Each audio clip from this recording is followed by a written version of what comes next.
नमस्कार मंडळी, आज आपण आलेलो आहोत गोरावडेश्वर या ठिकाणी।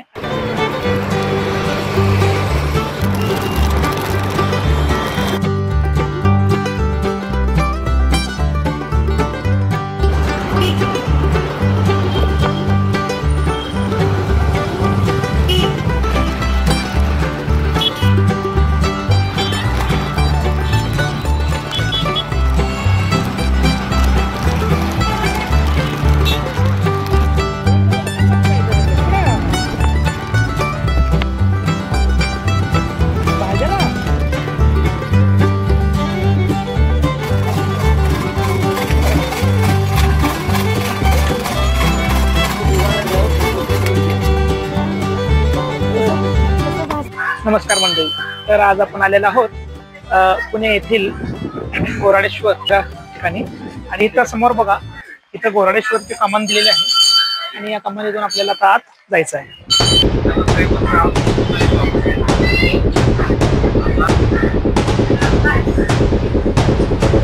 तर आता इथून जवळपास 400 ते पायऱ्या आहेत। तुम्ही आपल्याला आता अर्धा ते पाऊण तास आपल्याला वर करण्यासाठी लागणार आहे। आणि आपण आता रिलॅक्स मध्ये जात आहोत, निवांत जायचं। पायऱ्याचा स्टेप पण चांगले आहेत, व्यवस्थित थकवा लागत नाही। आता जवळपास 100 पायऱ्या चढून आपण इथे आलेलो आहोत आणि हा आहे पहिला टप्पा। आणि इकडून बघा तर हा आपल्याला मुंबई रोड हायवे आणि त्याच्या साईडचा नजारा इथून सरळ गेले आपल्याला तळेगाव वगैरे लागतं। तर आपण आता पहिल्या टप्प्याला आलेलो आहोत आणि इथे शेजारीच आपल्याला आता पेड्यांचा एक स्टॉल आहे। या पेड्यांचा स्टॉल म्हणजेच हे पात्रोळचे पेढे आहेत आणि खूप असे खमंग आणि व्यवस्थित पेढे आहेत। तर फ्रेश पेढा तुम्हाला हे पात्रोळचा इथे भेटू शकतो आणि इथून तुम्ही पात्रोळच्या पेढ्यांचा तुम्ही चव घेऊ शकता। तर मित्रांनो, आता हे गर्दी बघा, खूप अशी गर्दी दिसते आपल्याला आणि आज आपल्याला संडे आहे, त्यामुळे इथे गर्दी पण खूप वाढलेली आहे। आणि उद्यापासून पहिला श्रावण सोमवार चालू होत असल्यामुळे सुद्धा इथे गर्दी आहे।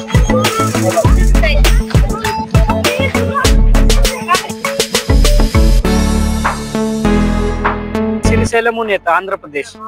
हे खायला गोड असतं, पौष्टिक असते, शरीरासाठी चांगलं असतं, ऍसिडिटी कमी करते, अन्न पचन करते, पोट दुखणं बंद होते, पोट साफ राहते, पोटात गार असते, गोड असते। हे श्रीराम भगवाननी 14 वर्ष वनवासात खाल्लेलं फळ म्हणतात त्याला, कंदमूळ फळ असते, गोड असते, चांगलं असतं, शरीरासाठी चांगलं असतं। खाली असते रताळू बटाटे सारखे असते, ते याला वरतून वेल असते, हे जमिनीत असते। जसं वेलाचे पानं पिवळे होऊन जडून जातात ना, तर समजून जाते की हे पिकलेले म्हणून काढून घेतात। आम्हाला पार्सल येतं, आम्ही फक्त सेल करायला। तर आपण आता बरोबर गोराडेश्वरच्या बरोबर मध्यभागी आलेलो आहोत आणि इथं हा बघा, इथं पठार पूर्ण दिसतोय।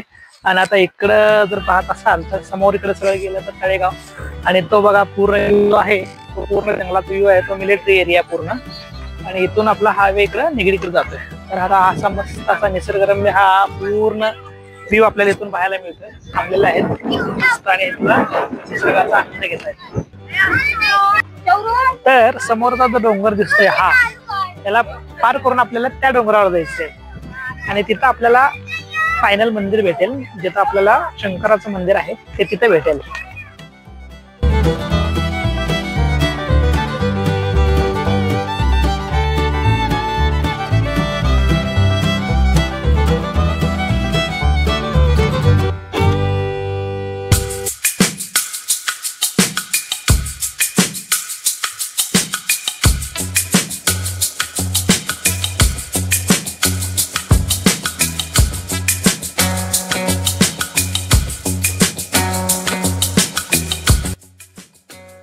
भारत सरकार भारतीय पुरातत्व सर्वेक्षण शेलारवाडी, इथे शेलारवाडी लेणी ती 3ऱ्या ते 4थ्या दशकात बौद्धकालीन लेण्या होत्या। आणि जसं त्याचा ऱ्हास होत गेला तसं इथं परत हिंदू धर्माप्रमाणे शिवलिंगाची स्थापना करण्यात आलेली आहे।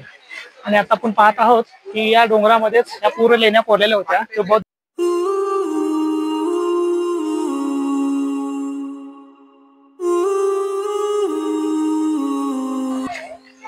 तर हे पहा, ही बालीन लेणी आहे।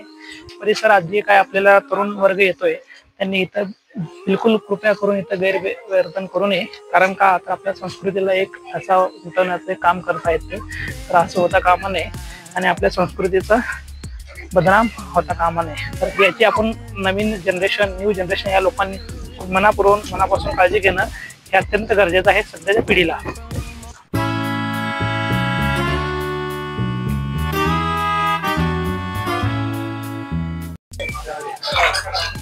तर आपण आता बरोबर शिवलिंग जिथं आहे तिथं आपण आलेलो आहोत आणि हे बघा सर्व भक्ती इथं आलेले आहेत आपल्या दर्शनासाठी. आणि उद्यापासून बरोबर आपला श्रावण सोमवार चालू आहे, त्या निमित्तानेच आदल्या दिवशी सर्व लोक इथे भक्तिभावाने इथं दर्शन घेण्यासाठी आलेले आहेत.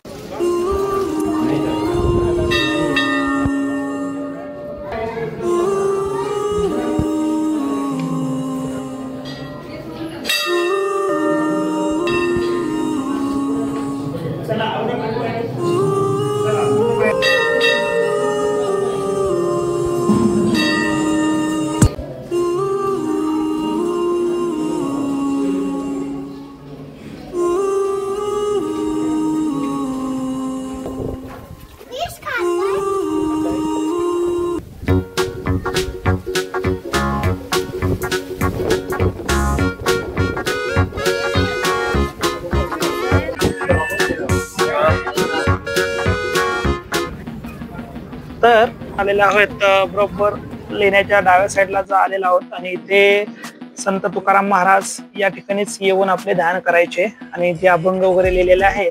आणि इथे तुकाराम महाराज सगळ्यात मेनली तर आहे भंडारा डोंगर, भामचंद्र डोंगर आणि कोरडेश्वर डोंगर या डोंगरावर येऊनच आपल्याला इथे ध्यान करत बसायचे. तर हा पूर्ण व्ह्यू जो आहे तो हा पूर्ण कोरडेश्वर या डोंगराचाच आहे. तर इथे बघा हे आत्ताचे संत सुद्धा इथे येऊन आपले ध्यान करतायत. तर अशा प्रकारेच संत तुकाराम महाराज सुद्धा येऊन आपले इथे ध्यान करत बसायचे.